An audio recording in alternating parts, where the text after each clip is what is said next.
اگر ایک غیر مسلم اگر پتھر کے سامنے سجدہ کرتا ہے، مورتی کے سامنے سجدہ کرتا ہے تو اسے کافر کہتے ہیں، اسے جہنمی کہتے ہیں۔ وہی کام ایک مسلمان جا کر کے مزار پہ کرتا، موحد کیسے ہو سکتا ہے؟ اسلام یہ ناانصافی نہیں کر سکتا ہے۔ اگر وہ کافر ہے تو وہ بھی کافر ہوگا، کیونکہ اس نے مزار پہ جا کر کے سجدہ کیا ہے، اللہ کے علاوہ کسی اور کے سامنے جا کر کے سجدہ کیا ہے۔ اور سورہ جن میں اللہ تبارک و تعالیٰ نے کہا ان المساجد للہ فلا تدعوا مع اللہ احدا، سجدہ اور عبادت کے لائق اللہ تعالیٰ ہے، اس کے سوا کسی کی بھی عبادت نہیں کرو۔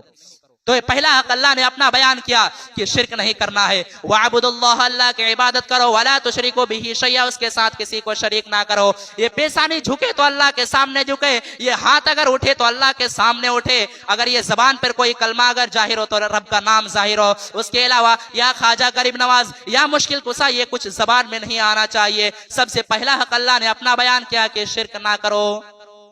اور دوسرا حق اللہ نے کیا کہا؟ وَبِالْوَالِدَيْنِ إِحْسَانًا، اور اپنے ماں باپ کے ساتھ اچھا سلوک کرو۔ کتنے اولاد ایسے ہیں، ماں بوڑھی ہو گئی یا باپ بوڑھا ہو گیا ہے، باپ کو دواؤں کی ضرورت ہے، ماں کو چھوٹی چھوٹی چیزوں کی ضرورت ہے، جوان بیٹا گھر میں سو کر کے اسے ماں باپ کی کوئی فکر ہی نہیں ہے۔ ماں باپ کے سامنے جا کر کے اس طرح بات کرتے ہیں، ایسا نہیں لگتا ہے کہ ماں باپ نے اسے جنم دیا ہے، ماں باپ نے اس کی پرورش کی ہے، ایسا بالکل نہیں لگتا ہے۔ آج کتنے ایسے واقعات دیکھنے کو ملتے ہیں۔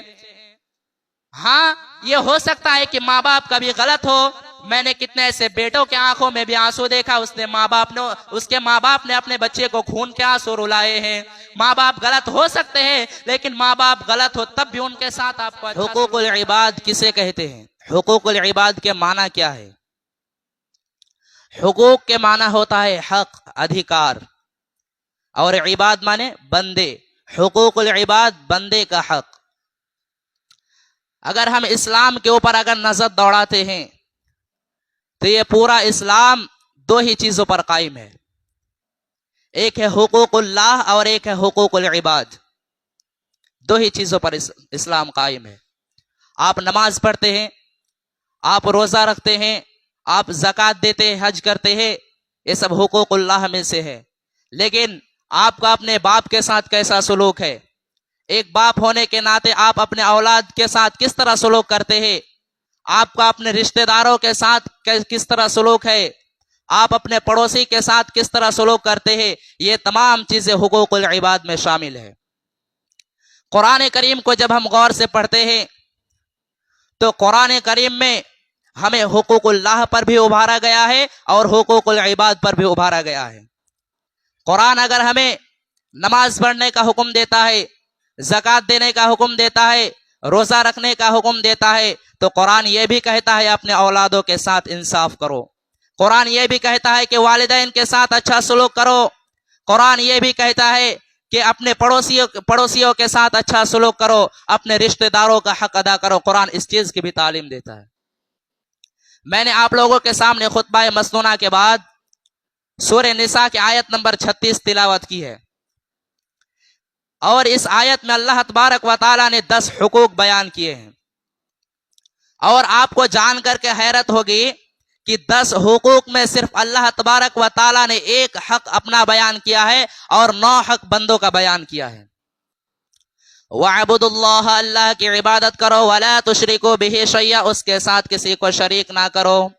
وَبِالْوَالِدَيْنِ إِحْسَانًا، اور اپنے ماں باپ کے ساتھ حسن و سلوک کرو۔ وَبِذِي الْقُرْبَىٰ، اور اپنے رشتہ داروں کے ساتھ اچھا سلوک کرو۔ وَالْمَسَاكِينِ، اور مسکینوں کے ساتھ اچھا سلوک کرو۔ وَالْيَتَامَىٰ، اور یتیموں کے ساتھ اچھا سلوک کرو۔ وَالْمَسَاكِينَ، اور مسکینوں کے ساتھ اچھا سلوک کرو۔ وَالْجَارِ ذِي الْقُرْبَىٰ، اس پڑوسی کے ساتھ اچھا سلوک کرو جو تمہارا قریب کا پڑوسی ہے۔ وَالْجَارِ الْجُنُبِ، اور اس پڑوسی کے ساتھ بھی اچھا سلوک کرو جو تمہارا دور کا پڑوسی ہے۔ وَالْجَارِ ذِي الْقُرْبَىٰ وَالْجَارِ الْجُنُبِ وَالصَّاحِبِ بِالْجَنبِ، اور اپنے ہم سفر کے ساتھی کے ساتھ بھی تم اچھا سلوک کرو۔ وَالْجَارِ ذِي الْقُرْبَىٰ وَالْجَارِ الْجُنُبِ وَالصَّاحِبِ بِالْجَنبِ وَابْنِ السَّبِيلِ، اور مسافروں کے ساتھ بھی تم اچھا سلوک کرو۔ وَمَا مَلَكَتْ أَيْمَانُكُمْ، اور اپنے غلاموں کے ساتھ، اپنے لونڈیوں کے ساتھ تم اچھا سلوک کرو۔ إِنَّ اللَّهَ لَا يُحِبُّ مَنْ كَانَ مُخْتَالًا فَخُورًا، اللہ تبارک و تعالیٰ کسی غرور کرنے والے کو، کسی گھمنڈ کرنے والے کو، کسی اہنکار کرنے والے کو پسند نہیں کرتا ہے۔ 10 باتیں اللہ نے بیان کی۔